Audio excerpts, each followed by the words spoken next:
Well, good morning, and thank you all for coming today to the Talk Money Conference. This is the flagship event of 2017's Financial Capability Week. And this week marks the second anniversary of the Financial Capability Strategy. And I sense right across the UK, there is now a real momentum behind this.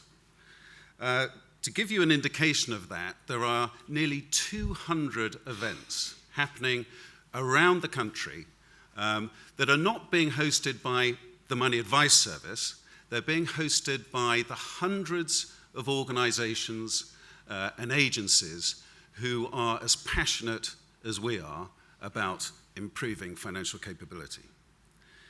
Now, all these events, just like this one, are aiming to get more people to talk about their money, and then get them to think about how to manage their money better.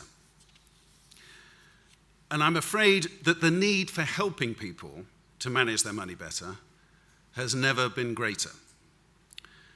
We all agree that we cannot go on with a situation where nearly 17 million people have less than £100 in savings. We all agree we can't go on with a situation where 1 in 5 of us cannot understand a bank statement. And indeed, many people don't even want to open the envelope for fear of what's inside. We all agree that we cannot go on with a situation where 8 million of us live in the shadow of problem debt.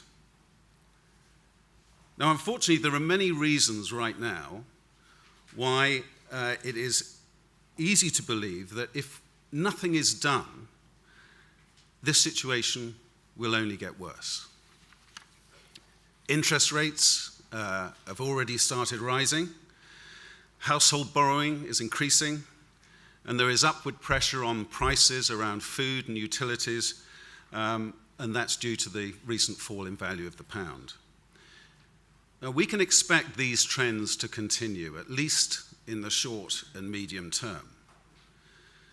So what you are doing this week, and indeed what all of you do every week, to improve financial capability has never been more important. Now, the great news is that good progress has been made in the last 2 years since we launched the strategy. We've put in place the tools and the analysis required to underpin the strategy, and we've embedded a collective approach to evidence and evaluation. There is the evaluation toolkit to help generate robust evidence of what works based on coherent theories of change and consistent outcome frameworks. There is the evidence hub, where the growing financial capability community can share knowledge and insights. And there are the impact principles, a shared commitment to working together as a community of practitioners to make a real difference to people's lives. And all this is based on a deep analysis of the key drivers of financial capability and a new understanding of how best to approach the support of people who are in greatest need. So by applying this rigorous approach consistently, and through the tremendous work that you and your organizations are doing up and down the country, we are deepening our understanding of what works. And that is not least because of the 65 projects that were launched this year using the Money Advice Service's What Works Fund. Now, the fund was set up specifically to find out which interventions will have the greatest impact on people's attitudes and motivations around money. We want to know what are the best ways to empower people and give them the confidence to take control of their finances. Now, those projects will continue for the next 12 months. And then the intention is that the learnings we have got will inform the investment decisions of those organizations and those agencies that want to invest in the improvement of financial capability. Future campaigns and interventions will be far more effective and far more cost-effective as a consequence. So a lot has been achieved over the last 2 years, but there is still so much to do.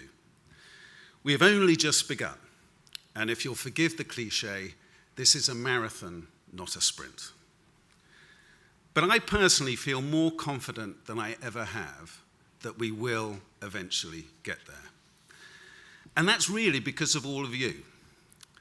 There are now hundreds of businesses, charities, government agencies, all sorts of organizations that are involved in helping people manage their money better under the umbrella of financial capability.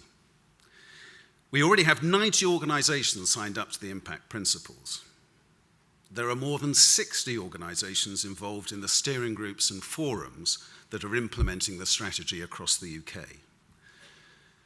And the movement is growing all the time.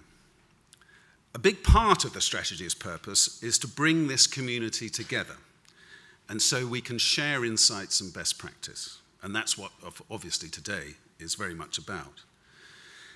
This is a community bound by a common desire to help people make the most of their money and so live happier lives. And we will work tirelessly to pursue that aim.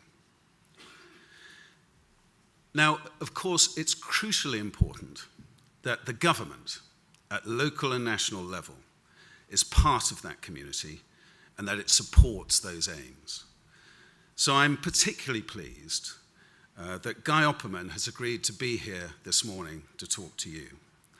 Guy, as you know, is the Minister for Pensions and Financial Inclusion, and he is responsible for the legislation that is creating the single financial guidance body. And it is the SFGB that will eventually take on the leadership of the financial capability strategy. I must say the creation of the SFGB is something I personally and the Financial Capability Board fully support. So thank you again from me for coming along today and for all the support you give. And I hope you all have an enjoyable and inspiring day. And ladies and gentlemen, it's my privilege to introduce you to Guy Opperman.